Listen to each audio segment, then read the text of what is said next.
हमारे संवाददाता ने बीजेपी सांसद मुख्तार अब्बास नकवी से खास बातचीत की। उन्होंने क्या कुछ कहा, आप भी देखिए। हमारे साथ सांसद मुख्तार अब्बास नकवी जी हैं, उनसे बात करेंगे। सर, जिस तरह से कल मोदी जी ने भाषण दिया, उसके बाद विपक्ष लगातार हमलावर है कि मोदी जी ने मणिपुर को लेकर कोई बात नहीं की। देखिए, ये घमंडिया घराने के कुतर्कों के कीचड़ में नरेंद्र मोदी जी ने तर्कों का कमल खिलाया है।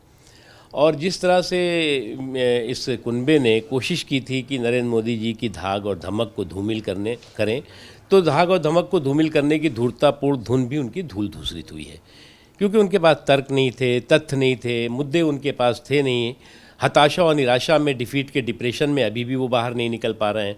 तो उनको सबसे पहले तो डिफीट के डिप्रेशन और हैंगओवर से बाहर निकलना पड़ेगा। जब तक डिफीट के डिप्रेशन और हार के हैंगओवर से बाहर नहीं निकलेंगे, तब तक वो देश को भी नहीं समझ पाएंगे, देश के लोगों को भी नहीं समझ पाएंगे, चाहे वो इंडिया नाम रख लें या कोई और नाम रख लें। सर, 100 दिन बाद आज फिर से मणिपुर में सामूहिक दुष्कर्म हुआ है। देखिए, मणिपुर की जो घटना है, निश्चित तौर से होम मिनिस्टर साहब ने, प्रधानमंत्री जी ने, सभी ने ये बात कही कि वहाँ पर शांति के लिए, शांति लाने के लिए प्रयास हो रहे हैं। देखिए, एक चीज़ है, और जगहों से और मणिपुर के हालात डिफरेंट हैं। इसलिए डिफरेंट हैं कि वो एक बॉर्डर स्टेट है, उसकी एक ऐतिहासिक पृष्ठभूमि है। इसे हम सबको मिल करके वहाँ पर शांति के प्रयासों को करना चाहिए, और साथ ही साथ जो भी इसके लिए परपेट्रेटर्स हैं, दोषी हैं, गुनहगार हैं, उनके खिलाफ कार्रवाई होनी है। राहुल गांधी की तरफ से आरोप लगाया गया कि ये भारत माँ के रखवाले नहीं बल्कि हत्यारे हैं, क्या कहेंगे? देखो, राहुल गांधी जी अब जेंटलमैन हैं, मेंटलमैन हैं, क्या है, मैं तो उस पर कुछ नहीं कहूँगा, लेकिन इस घमंडिया घराने के घटिया तराने से ज़्यादा कुछ नहीं साबित हो रहे हैं।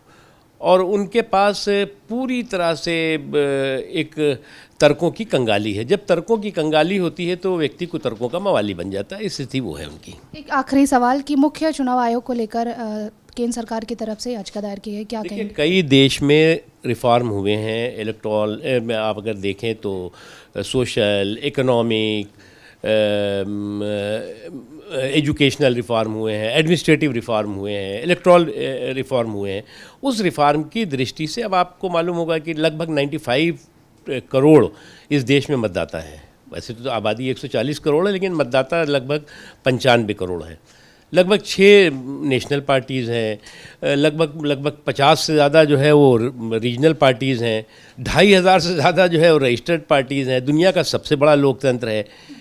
तो उसमें समय समय पे जो रिफॉर्म की ज़रूरत है, उस रिफॉर्म की दृष्टि से इस दिशा में आगे बढ़ा जा रहा है। बहुत बहुत शुक्रिया। हमारे साथ मुख्तार अब्बास नकवी जी थे, जिन्होंने बताया कि जिस तरह से मुख्य चुनाव आयोग को लेकर केंद्र सरकार की तरफ से सुप्रीम कोर्ट के फैसले को पलटा गया है, वो कहीं ना कहीं इस देश में रिफॉर्म का भी जो है कई पूरी तरह से अधिकार है, और वही जो है केंद्र सरकार ने किया है। कैमरा पर्सन किशन के साथ काजल सिंह, प्राइम न्यूज़, दिल्ली।